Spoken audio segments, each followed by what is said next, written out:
process of putting together an exhibit really starts with ideas first. There's some brainstorming that goes on. A lot of times we base those ideas around collections, certain collections that we want to highlight, and based on that then we kind of build out a concept of, what part of the story do we want to tell? Because of course we don't have unlimited space, so we have to sort of figure out and narrow down what story are we really telling here. And then the research starts and we start pulling from collections the items that we want to display and feature, and then the research begins to sort of flesh out all those details. Then we go through a writing process of what will the exhibit panels say, where will the objects be located in order to connect these two things together, the written portion and the objects. And then we go into the design where we think about color, we think about layout of the exhibit, we think about interactive ways to get people to engage with the objects and the subject matter on a different level, so maybe they can learn something and take something home with them. It's a very large project putting together an exhibit, and then of course you have to market it, get people in the doors. So you have to think about marketing, how to reach your target audience, and how best to communicate what the exhibit is about in a very short amount of time to get people interested in coming. My name is Ali Pisa. I am director at the Gaston County Museum of Art and History, and I have the unique pleasure to work with an incredibly talented team of museum professionals, and also to get to meet with key community members like Louis Coletta and his family, and really get to learn and understand the history of our community. We knew doing a Tony's exhibit would be hugely popular because it really speaks to that nostalgia of those who have grown up or visited or just even passed through Gaston County. They know that they have to stop at Tony's. So putting together an exhibit like that, we know we're really putting our finger on the pulse of our community. As a museum that's part of a larger public system like Gaston County government, we have access to a lot of resources that some smaller museums do not. One of those resources is the Gaston County Communications Department. And when we began thinking about the Tony's Ice Cream exhibit, we realized we had all of the tools in place to document the exhibit process from the start to the finish. So this has been over 2 years in the making to be able to see how an exhibit comes together, and we're so grateful we had the opportunity to do so. To my knowledge, we'll be the first one to especially display these things. My understanding is that these objects had never been on display before, so that's really exciting.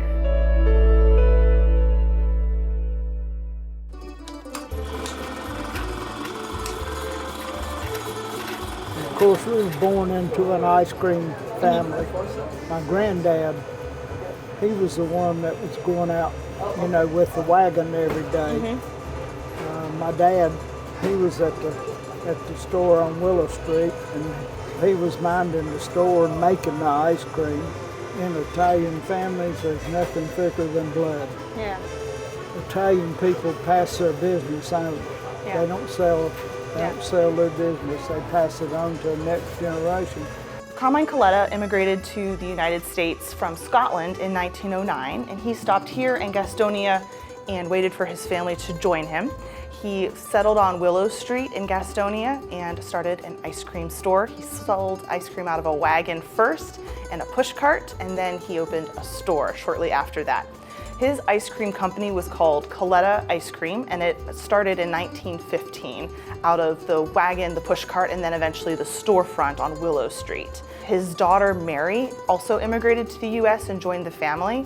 Shortly afterwards, she had an arranged marriage with a family member from Italy who was already here in the United States.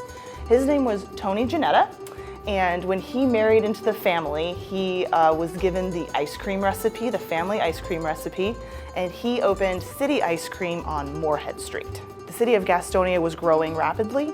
Tony Ginetta, the smart man he was, decided that he was going to put an ice cream shop right there on Franklin. Now that's the Tony's Ice Cream we all know and love. But when he opened it, it was still called City Ice Cream. Colloquially, most people called it Tony's though. Even his newspaper ads that he took out about the store would say Tony's right there. So it was Tony's City Ice Cream. And you can still see evidence of that today at Tony's Ice Cream. On the back, the famous clock that hangs on the back of the store says Tony's City Ice Cream on it. So the reason why we now call Tony's Ice Cream is because when Tony Janetta passed away, he passed his business on to Carmine Coletta's son, Tony Coletta. Both of them were named Tony. One of them was Antonio, one of them was Anthony. So he passed the business on to Tony Coletta. That's Louis Coletta's dad. So when Louis Coletta's dad, Tony, passed away, the business was transferred to his sons, both of his sons. And that was Bob Coletta, who has since passed away, and Louis Coletta. And so when that happened, that transfer of business happened, the family decided to reincorporate all of the businesses, Coletta Ice Cream and City Ice Cream, into one Tony's Ice Cream. And that's where it comes from. We've always prided ourselves on the quality of our ice cream because that's all we got to sell. People say, why don't you advertise? We advertise every time we hand a cone of ice cream across the counter. Yeah. You know, if it's not good enough for the customer, then it's got not good enough to talk about. I have eat up here 3 times a day. Oh, yeah? Yes. We have. Many times I have, you know. It's just easy to come and get it and go home, you know, whatever, you know. We rode bicycles everywhere. And I'm from East Gastonia. And we ride over here in the evenings. A bunch of us, we ride over here. They used to have a water fountain there, so we come in and get water. Louis's granddaddy and some of the rest of them here, you know, they would sometimes give us ice cream, you know, and all things like that. But that was, you know, a long, long time ago. At the Gaston County Museum, we pride ourselves on being a community museum. And what that means is that we address issues and tell stories about things that matter to our community. And Tony's is a perfect example of that. Everyone has an experience with Tony's. The family is so intricately involved. So getting to work with the family and meet with them before this process even really kicked off helped us to figure out what really mattered, what was the story that our community wanted to hear. All these stories collected really can bring together the business as a whole. And it's important to get various perspectives on things because lived experience is so varied from person to person. So the more stories you can gather, the more authentic and full of a story you can tell.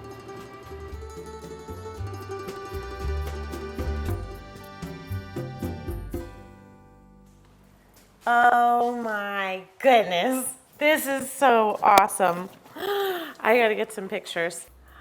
This is a truck I used to go on with my dad.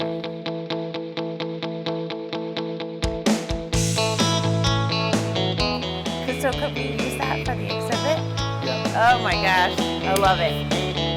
Meeting with Louis ahead of time, he had invited me to the family home where a lot of the artifacts were kept from the family business.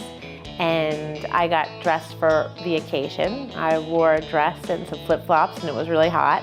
And when I arrived, Louis said, well, you didn't wear your climbing shoes.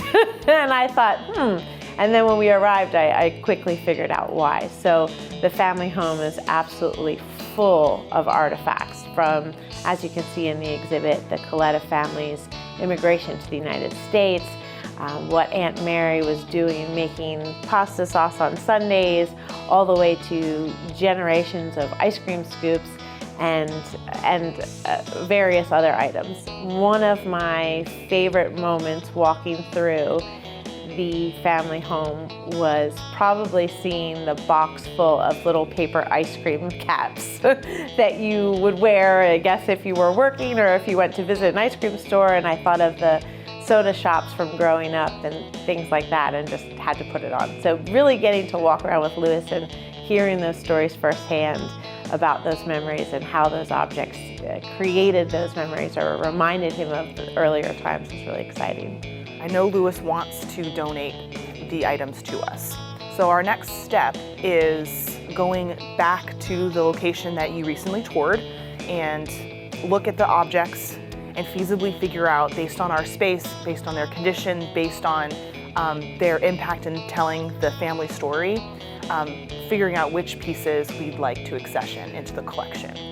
So what do you think are some of the items that really tell the story of the history of the shop? And the wonderful thing about his willingness to donate and loan what we're interested in is that that'll give us the ability to craft a full story of the family history. I think one of the most fascinating things about Tony's is that it's an immigrant story along with a story about ice cream and a business. You know, it's about a family and this business being passed down from generation to generation.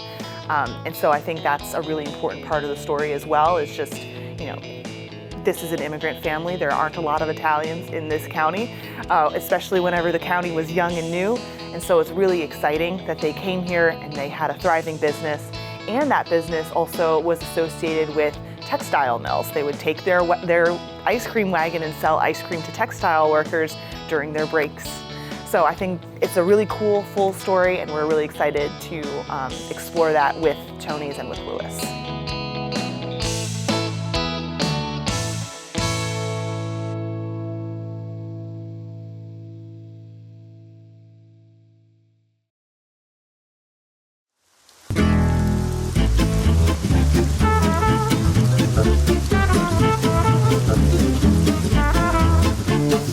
That's always the challenge when you're working with collections, is how do you move things? Obviously the smaller items like spoons and stuff like that can be packaged up in acid-free boxes and tissue paper, and put in a car, in a van, what have you. Once it transfers into the care of a museum, there's just a higher level of preservation and care and attention that we have to give it, because our job is to preserve those objects for future generations, and everything that we do to it today can impact it in the long term. And a lot of times some of those old things, sometimes they break, and so that's another thing you have to really think about and think through carefully is, does this piece come apart? How can I stabilize the piece so that we don't damage it, that we don't bump it? So there's a lot of logistics that go into, especially those large, heavy objects, there's a lot of logistics that go into moving something like that.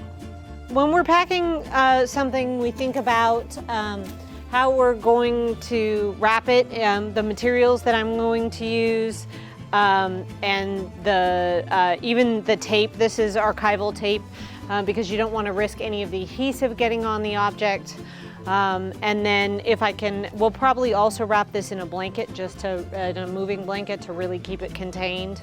And then I think about how we're going to handle it. So if the cash register, for instance, will take 2 people and it needs to go into a box so that's protected on all sides. So the pros of having a lot to pick from is that if you keep looking, you're going to find exactly what you're looking for. The Coletta family has collected pretty much every scoop known to man. Louis himself declares himself very interested in scoops, and when he goes to antique stores and stuff, he'll look for them. A good example of that is this scoop even has a little label on it that shows how much it was when he bought it at an antique store. So he goes and finds things like this, right? And because they saved so much, we can really tell a really holistic, full story of not only the family, but of the stores. The negatives are, you have to make some really hard decisions about what pieces best tell the story and what pieces can be left out because maybe it's not the point that I'm trying to make. The 3 things that I was focusing on was 1, immigration. We were talking about how people came to Gaston County. The other part that we talk about in the exhibit is business. How does business change and evolve over time?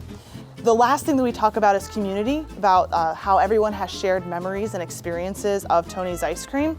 So those are the 3 things we went with, and if an object didn't quite fit into one of those 3 things, that's how we knew we had to cut it.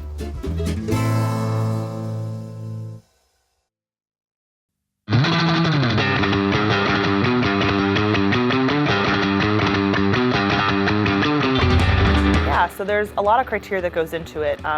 One is, of course, condition. Is the object stable enough to go on display? Sometimes objects are dirty and need to be cleaned before we put them on display, so all that kind of factors into it. Also, we think about, is this the best example of the object to tell the story? One of the things that I love about this exhibit and all of our feature exhibits is watching our curator and our collections manager and our staff pull an idea together from conception to reality. So being able to see little details like pedestals which are covered in different materials that make it look like an ice cream shop, or seeing the text panels engage with the objects on display. All of the little pieces that pull it together as a whole really is what makes this exhibit and our other exhibits really unique. We always put Mylar underneath our objects. Mylar is an acid-free plastic-like material. It's also important to give yourself enough time to move slowly. Using two hands when you're moving something is really important because you can always stumble and trip. There's also certain ways that you can hold things to create an extra level of safety. Like for instance, if you're carrying a pot, a lot of times you would put one hand under it and one hand on the top. If you ever handled a collectible and you handle it with care, that's how we try to approach all the collections.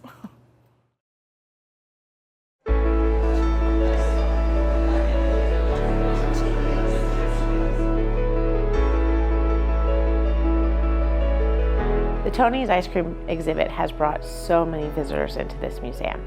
The Tony's Ice Cream story is one that this museum has wanted to tell for many, many years.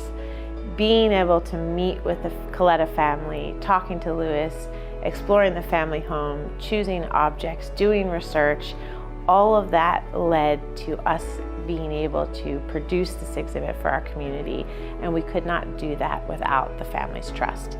So we are so grateful to them, and I think that they're also very happy with what has come out of this exhibit.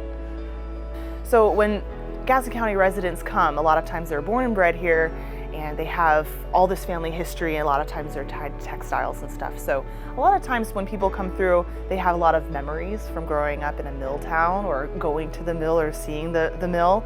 So a lot of times, especially in our textile exhibit, there'll be a lot of memories and a lot of things that are familiar to them, or, oh, you know, I actually worked at that mill that this bell would toll and it would be shift change. So I think a lot of people come in and have memories of where they come from. And that's just so cool, right? That they were able to actually find their family history in our exhibits. And I think that happens quite frequently here. Tony's Ice Cream is more than a building that sells ice cream. It's a nostalgia. It's a nostalgia place that people remember. Now that the exhibit is open to the public, it's a very bittersweet moment when it goes up to the public, because it's almost like you let your little bird fly away, and it's now up to visitors and up to your colleagues to keep the story alive, right? I spent days upon days, months upon months working on this exhibit, researching it, putting it together, dreaming everything up. And so having people come through the space and interact with it, and actually a couple times stop me and tell me that they're having a great time and that they've learned a lot or are related to something in the exhibit. It's a different kind of feeling. It's very bittersweet because I know that it's only going to be here for a little while, but it's also I'm just so pleased and so proud that everyone enjoys it so much, and it's going to be a once in a lifetime, I think. I don't think there's ever going to be a Tony's exhibit quite like this. I think the word I would use to describe the old-fashioned way, the Tony's Ice Cream story, is fun. I had a lot of fun putting this together. If the colors in this room can tell you anything, it's that I used a lot of bright colors, I took a lot of risks. I think people enjoy it. I think they spend a lot of time here, and I think that's how I would sum it up. Not only did I have fun creating this and bringing this to the people, but I think when people come here, they're having a blast too. My granddad started that Goodwill, when he's pushing a push cart, giving ice cream to kids that could never afford to buy ice cream. Yeah. And that's something that you can't buy. Yeah. That's a feeling. Yeah. That's a feeling.